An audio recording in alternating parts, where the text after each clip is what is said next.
I got a Super Mario 35th anniversary Game & Watch, and we're gonna go over the aesthetics, functions, and features, and hacking possibilities right now.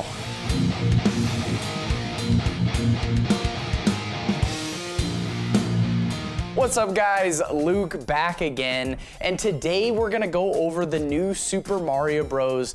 30th anniversary Game & Watch. I picked mine up today and can't wait to check it out. So sit back, relax, make sure you subscribe to the channel, and let's take a look. Okay, so before we can check out this Game & Watch, we gotta open it up. It has a couple of strips of tape holding it together to kind of seal it. There is an outside cover. You're gonna slide that out. Kind of a fun thing is when you do slide out the outside cover, it has a lot of images printed on it, so it makes it look like a game like a modern Game & Watch. But as you slide that outer cover off, it looks like a more retro Famicom style Game & Watch with the ball game and even switching Super Mario Bros. From ball. It also comes with a Nintendo branded USB-C rechargeable cable. And on the lid, as you're opening it, it says "Thank you from Nintendo."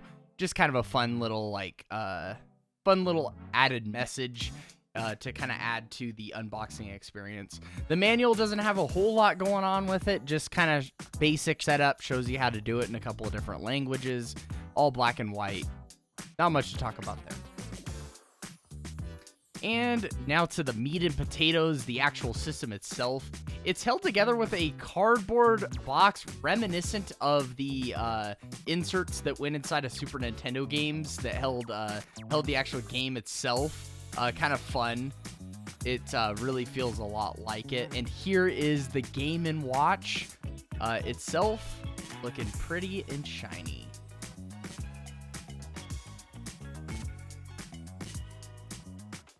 Now that we've got the Game & Watch all unboxed, now we get our first look at the actual aesthetics of the Game & Watch, and I give it an A+. You got that stainless steel front, very reminiscent of the original Game & Watch systems from back in the 1980s. Also, the buttons are very, very similar as far as their placement goes and their feel. I have used and played a couple of original Game & Watches in the past. I am a game store owner, so those have since been sold off. Otherwise, I would be showing comparisons here.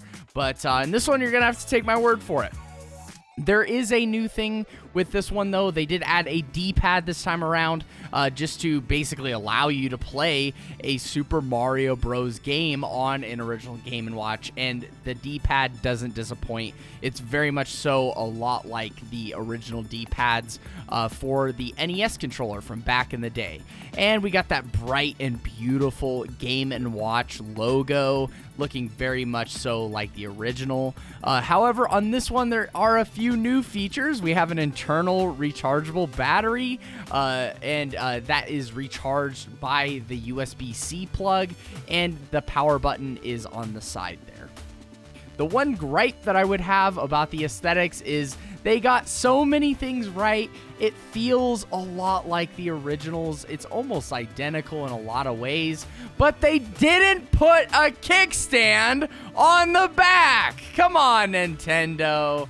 I just feel like I love the kickstands of old. They were very mechanical, very reminiscent of the era, and it would have been really nice to have a kickstand on this one. I know why they didn't put it in there, because you never use the kickstand, because you're not really going to be using it as a stand-up clock. It doesn't have an alarm, so it's a very much so a novelty item, but it would have been nice to have that kickstand added in.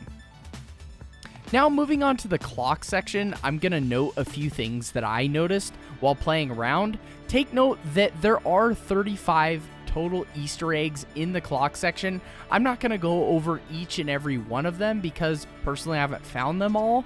And secondly, that would ruin the fun for you.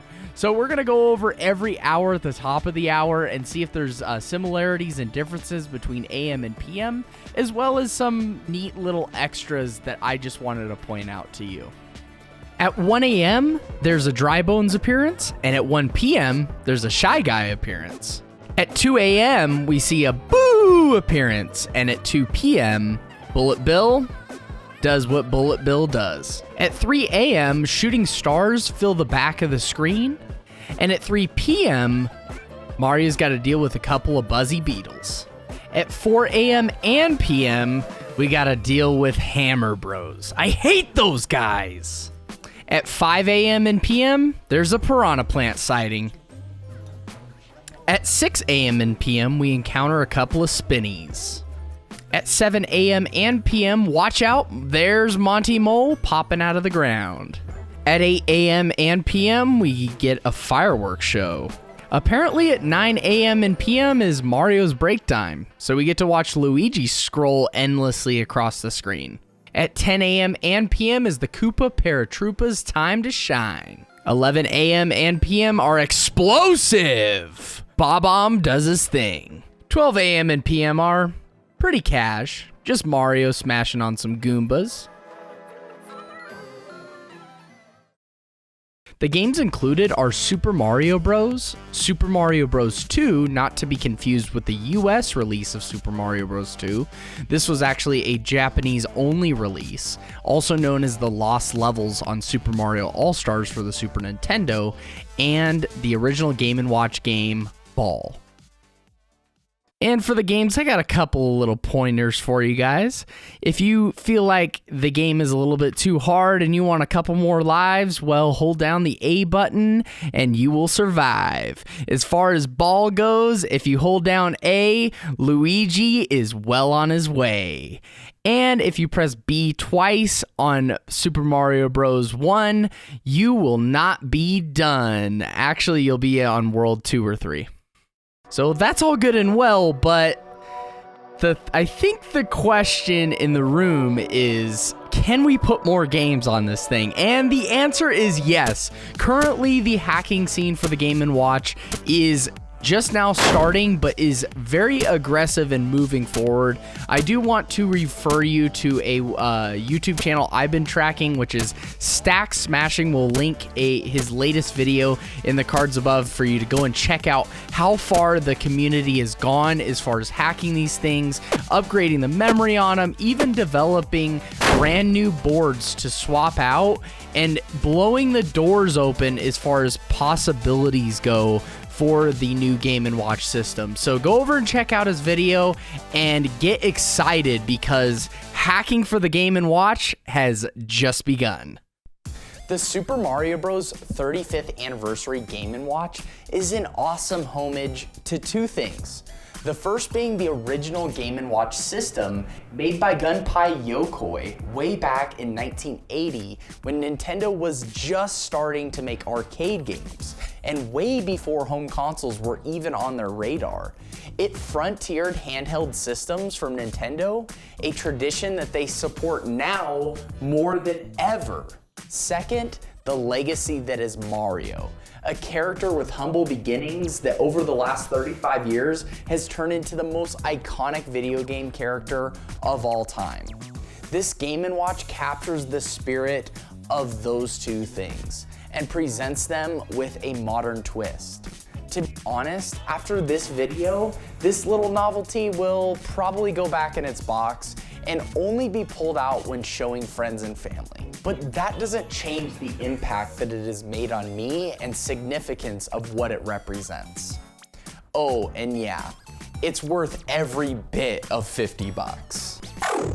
But that's gonna do it for this one, guys. If you got value out of this video, do me a favor and smash like, as well as subscribe with bell notifications turned on for more videos just like this. Also, I want to hear from you. Did you pick up the Super Mario Bros. 35th Anniversary Game & Watch? If so, what did you think about it? Did I miss anything as far as the Easter eggs? And did it have the same impact on you as it did with me? Let us know in the comments below.